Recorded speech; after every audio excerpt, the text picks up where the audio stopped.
Hello friends, આજે આપણે પાણીપુરીની લારી ઉપર મળે એવો સરસ મજાનો ટેસ્ટી અને મસાલેદાર રગડો બનાવીશું. એકવાર આ રેસીપીથી તમે પણ બનાવજો, ખૂબ જ ટેસ્ટી બને છે. તો ચાલો બનાવવાનું શરૂ કરીએ. તો રગડો બનાવવા માટે મેં અહીંયા સફેદ વટાણા પલાળીને રાખ્યા હતા. તેને બાફવા માટે કુકરમાં લઈ લઈએ અને 3 નંગ બટેટા આ રીતે ટુકડા કરીને જોડે જ બંને બાફી લેવાનું છે. તેમાં જરૂર મુજબ પાણી એડ કરીએ, સ્વાદ પ્રમાણે મીઠું, થોડી હળદર. કુકર બંધ કરીને બાફી લઈએ.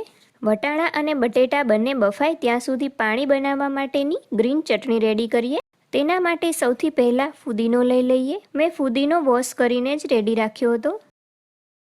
કોથમીર, તેને પણ સરસ રીતે વોશ કરીને રાખી છે.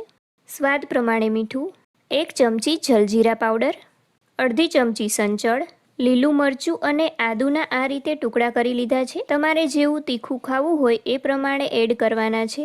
1.5 ચમચી પાણીપુરીનો મસાલો, 1 ચમચી વરિયાળી, 1 લીંબુનો રસ હું ઉમેરું છું. બધું જ સરસ રીતે પીસી લઈએ.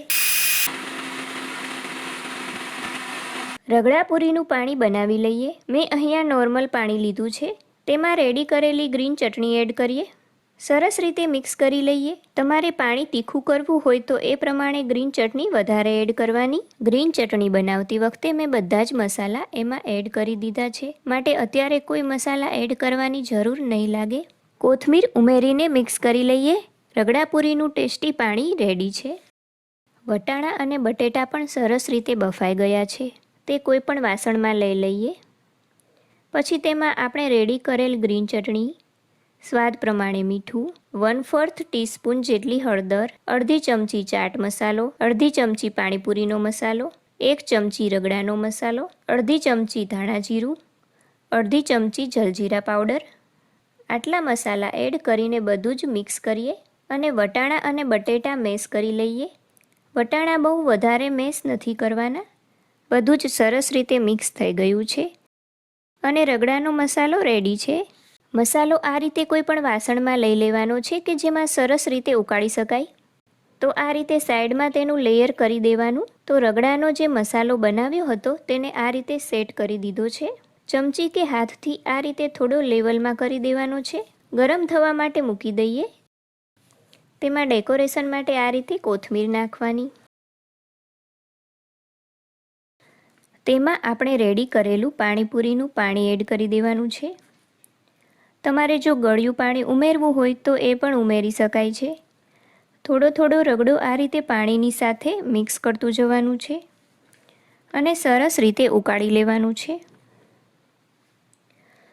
તો રગડો સરસ રીતે ઉકળી ગયો છે. રગડો જે પ્રમાણે જરૂર હોય એ રીતે પાણીમાં મિક્સ કરી ઉકાળતું જવાનું. લારી ઉપર મળે એવો ટેસ્ટી રગડો રેડી છે.